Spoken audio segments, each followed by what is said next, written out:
The question brings the answer and the problem brings the solution, how it all fits together. Make peace, feel appreciation for all of this contrast. So when new contrast shows itself to you because you want expansion, then thank the contrast that's shown itself to you, because as it shows you what you don't want, it shows you what you do want. You cannot be the eternal being that you are without all of that.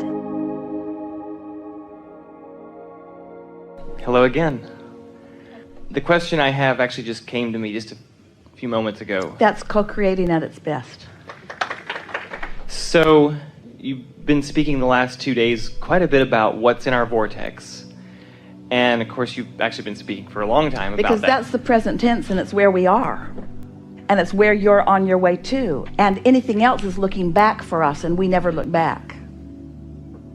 You hear that?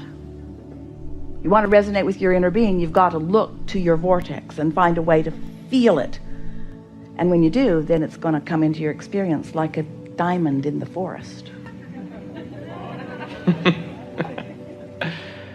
I would like to know more about how to resonate with that, how to receive even just more of what's there. Well, we would rather that you approach it in this way. Do you believe it exists? Yeah. Then get happy and let it show itself to you. Because all that effort just holds you in weird places. Do you believe that there is a vibrational reality and that your inner being is there and that there is a point of attraction, and that's what equals that calling that is all the time calling you forward? So if you get that, then you know that the work's been done. You sifted and sorted and you found it and you created it, and your inner being tended it, and law of attraction nurtured it, and now it's ready for you to be ready for it. The question is, are you ready for it? And the answer is no, because I think I have to work hard in order to justify it. And we say you don't have to work hard to justify it. Just stop doing the things that don't let you have it, like worrying about it, by looking for it, by trying to make it materialize before you're ready to follow the thread of that. We want you to stop trying to make things happen and begin letting things happen. And that's the distinction that you want to discover for yourself.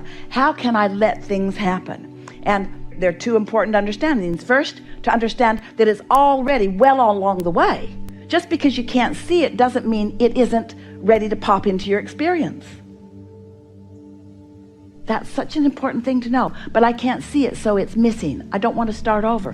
One day a man said to us, I've lost my fortune. I'm in my 60s. I lost it in a business transaction. It took me many, many years to acquire it, and now it's gone. And at this late stage in my life, I can't figure out how I'm going to get it back or get anything close to what I had amassed back. And we said to him, you're missing the point.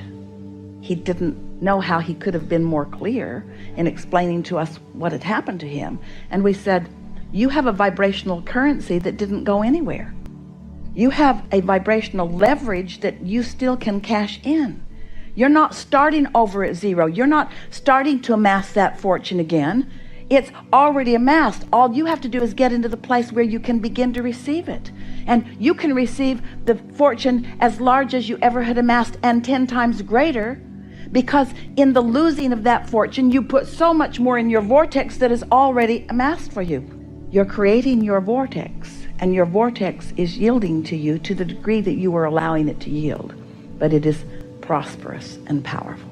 And so sometimes we know it's confusing because we teach you how to script. We teach you how to write scripts about yourself. We teach you how to make lists of positive aspects.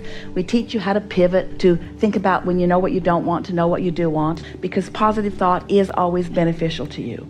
But it reaches a point where if you are sort of stalled out on something, then do something different. And that different thing usually is stop thinking about the thing that you're stalled out on so much. Because when you stop thinking about it, your trains will dissipate on that end of the track, and you'll begin finding yourself in alignment, and ideas will come. And you know, we haven't talked about this today in the way that we really want you to hear it.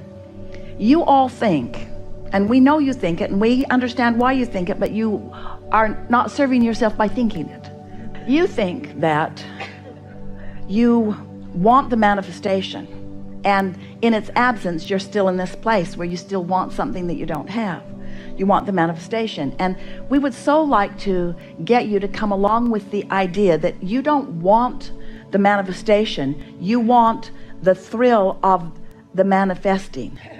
It's not the manifestation, it's the manifesting. It's not the creation, it's the creating. It's being in the state of creating. It's being in the flow. It's being in that flow where you're turning the thoughts to things, because there's no ending to the thoughts that you will turn to things. And a pile of things is cumbersome. Although we're rooting for all the things that you want, someday, not so long from now, this same group of people will gather together on a de-manifestation seminar. You're tired of building garages for all those cars you're amassing and all of that. I really appreciate what you're saying. I love it. Yeah. So ask your first question. You can't even find it, can you? Can't even really find it now. Yeah, I mean, it's everything you're saying, and that's why I'm appreciating it so much, because it's so much about the being and the creating and the having fun doing it. Oh, when a manifestation happens, Esther's been saying to us and to anybody who will listen, oh, it's fun to think about it, and it's fun to be on the track of it, and it's fun to be in the sweet spot. But ooh, it is such a really big sweet spot when that thing pops into my experience. And we say, well, of course it is. That's maybe the sweetest moment of all, but it's only a moment. But it's the sweetest moment of all, because what it is the culmination of everything that has gone before. When a manifestation comes into your full realization, so that you're seeing it and hearing it and smelling it and tasting it and touching it, of course it feels wonderful, because the contrast that you lived that gave birth to it is now being realized. The gestation process and your inner being tending it is now being realized. All of the cooperative components that have been gathered, and all those spurts of insight that you received, and all that inspiration that you found along the way, and all the people that you gathered along the way, of course it feels great when it manifests. Because the manifestation can never be separated from everything that brought it about, or from all the non-physical energies and physical energies that are involved in its creation. You're getting a sense of the creators that you are. You're movers of energy. You're aligners of energy. You're molders and massagers of energy. You're emotional creators who move emotion into better feeling places. It's your emotions that are your hands in the clay in this life that you are creating. It's fun, isn't it? Yeah. Yeah. I'm reveling in it. Thank you. Yeah. Enough? Yeah.